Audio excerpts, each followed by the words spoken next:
Agenda में आज बात देश के विभाजन की। 78 साल हो गए, लेकिन आज भी विभाजन को लेकर जब आवाज उठती है तो उसके पीछे कई कड़ियां जुड़ती चली जाती हैं।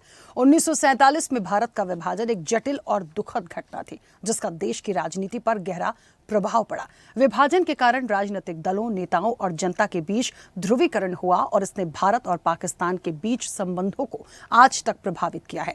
वर्तमान में देश के विभाजन के लिए कांग्रेस को जिम्मेदार ठहराया जा रहा है, जबकि महात्मा गांधी और पंडित जवाहरलाल नेहरू इसके समर्थन में नहीं थे। आज भले ही बीजेपी कांग्रेस में विभाजन को लेकर जंग छिड़ी हो, लेकिन असल में इसकी मूल वजह क्या थी और कौन इसका जिम्मेदार था, इसी पर करेंगे विस्तार से चर्चा। उससे पहले देखिए ये रिपोर्ट।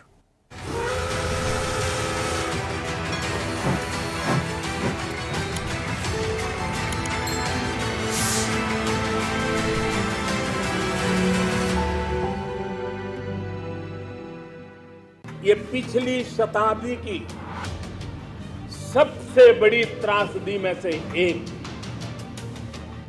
आजादी के बाद इन लोगों को बहुत ही जल्द भुला दिया गया। जो लोग विभाजन के समय अमानवीय हालात से गुजरे, जिन्होंने अत्याचार सहे, उन लोगों का हमारी स्मृतियों में जीवित रहना भी उतना ही जरूरी है। विभाजन विभीषका स्मृति दिवस का तय होना ऐसे लोगों को हर भारतवासी की तरफ से आदरपूर्वक श्रद्धांजलि है।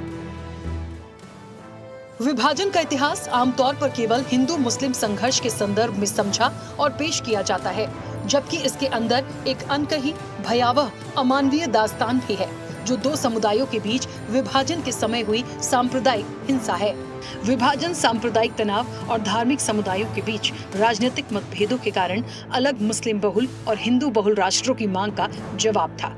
भारत का विभाजन ब्रिटिश सरकार की नीतियों, मुस्लिम लीग की मांगों और कुछ हद तक भारतीय नेताओं की आपसी सहमति का परिणाम था, जिसमें ये महत्वपूर्ण पहलू थे। ब्रिटिश सरकार ने भारत में धार्मिक और सामाजिक विभाजन को बढ़ावा दिया, जिससे सांप्रदायिक तनाव बढ़ा। मुस्लिम लीग, जिसके नेता मोहम्मद अली जिन्ना थे, मुसलमानों के लिए एक अलग देश की मांग की, जिसे पाकिस्तान कहा गया। जवाहरलाल नेहरू और मोहम्मद अली जिन्ना के बीच राजनीतिक मतभेद भी विभाजन का एक कारण बने।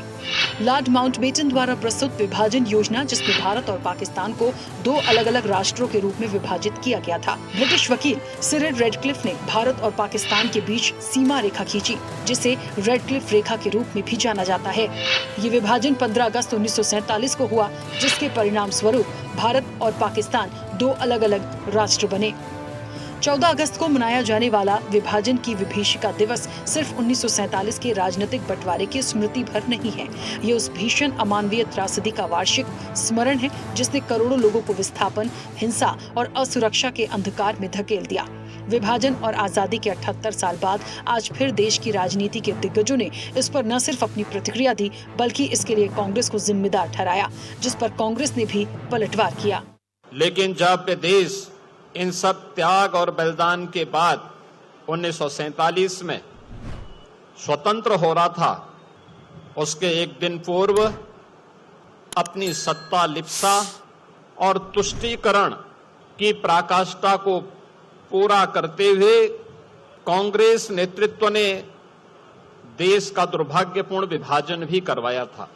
जो एक सनातन भारत था, पौराणिक भारत था, उस भारत को, उसी की दो भुजाओं को काट करके पाकिस्तान जैसे दानों के रूप में भारत को सदैव पीड़ित करने के लिए, डसने के लिए एक दुश्मन को उसके साथ उसी के हिस्से को काट करके बना दिया गया। यह स्थिति होती थी, जो पाकिस्तान से ट्रेन आती थी, उसमें आदमी नहीं आता था, उसमें लाशें आती थी। इस तरह की स्थिति हो गई। कई स्वार्थी लोगों ने हमारे देश के साथ में और हमारे देश के उन लोगों के साथ में कैसा इन्होंने व्यवहार किया। आपने देखा, आजादी के 70 साल बाद भी जो लोग हिंदू थे, जो पाकिस्तान में विस्थापित थे, वो कहां चले गए?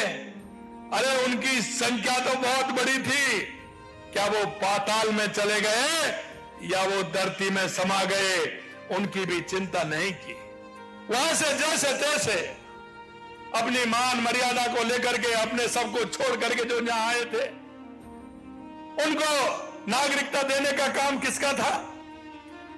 क्यों नहीं दी गई थी उनको नागरिकता? कहां गया बांग्लादेश में जो हिंदू रहते थे, अफगानिस्तान में बहुत बड़ी संख्या में हमारे सिख भाई रहते थे, हमारे जैन भाई रहते थे, आज तक किसी ने उनको नागरिकता देने की बात कही क्या? अगर उनको नागरिकता देने की बात कही और नागरिकता देने का काम किया तो देश के यशस्वी प्रधानमंत्री नरेंद्र मोदी जी के नेतृत्व में उन लाखों परिवारों की वेदना एक झटके में भुलाने का काम उस समय की सरकार ने किया 1947 में। क्या कसूर था उन लोगों का, ये आज तक पता नहीं है। उस समय की जो राजनीतिक शक्ति थी वो क्यों घुटने टेक गई, एक बड़ा विषय है। लेकिन मैं शुक्रगुजार हूं माननीय प्रधानमंत्री जी का, जिन्होंने उन लाखों परिवारों की वेदना को समझा और 14 अगस्त को विभाजन विभीषिका स्मृति दिवस मनाया। आज आप देख रहे हैं कि सिंध के कितने परिवार यहाँ इकट्ठे हैं और ऐसे परिवार हैं जिन्होंने उस वेदना को देखा है, वो कष्ट देखा, अपने परिवार के लोगों को खोते हुए देखा है। और दुनिया की सबसे बड़ी त्रासदी हिंदुस्तान पाकिस्तान का जो बंटवारा हुआ, उस समय जो पाकिस्तान में बसने वाले हिंदू समाज के लोग थे, उनके ऊपर बहुत कठिन समय का वो दौर था। अपने परिवारों को खोया, उसके बाद अपनी भारत मातृभूमि के लिए वो भारत में आके बसे हैं। उनकी याद में विभाजन विभीषिका के दिवस में अगस्त का साल में एक दिन हम मनाने का काम करते हैं। क्रांतिवीर में योगदान के याद करने और उनके विजन पर चलने की जगह आज के हुक्मरान विभाजनकारी सोच को बढ़ावा दे रहे हैं। वे केवल नफरत फैलाने की मंशा से विभाजन विभीषिका दिवस मनाते हैं। जिन्होंने आजादी के आंदोलन में भाग नहीं लिया, वो कांग्रेस पार्टी को नसीहत देते हैं, नाखून कटाकर शहीद बनते हैं। यह ऐतिहासिक सच है कि उनकी नफरत भरी राजनीति ने ही देश को 2 टुकड़े में बांट दिया। ये विभाजन उन्हीं के कारण हुआ।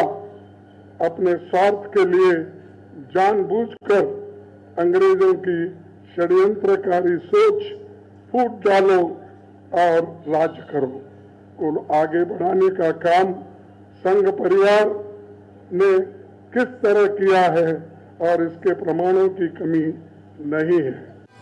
पक्ष और विपक्ष की तकरार के बीच विभाजन के जिन मूल बिंदुओं को समझा वो उस समय की जरूरत थी, लेकिन जिस तरह सांप्रदायिक तनाव का मंजर देखा गया उसके बाद ये 78 साल आजादी के जश्न के हैं, लेकिन इसके पीछे के दंश को कभी भुलाया नहीं जा सकता।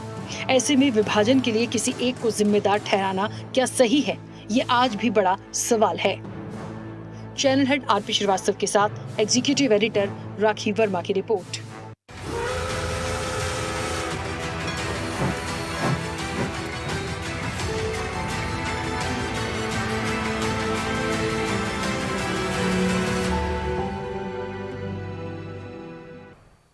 ऐसे ही वीडियोस के लिए लाइक करें, शेयर करें, फॉलो करें। YouTube पर जाकर सब्सक्राइब कर बेल आइकन दबाना ना भूलें और ताजा अपडेट्स के लिए swedeshlive.com पर जरूर जाएं।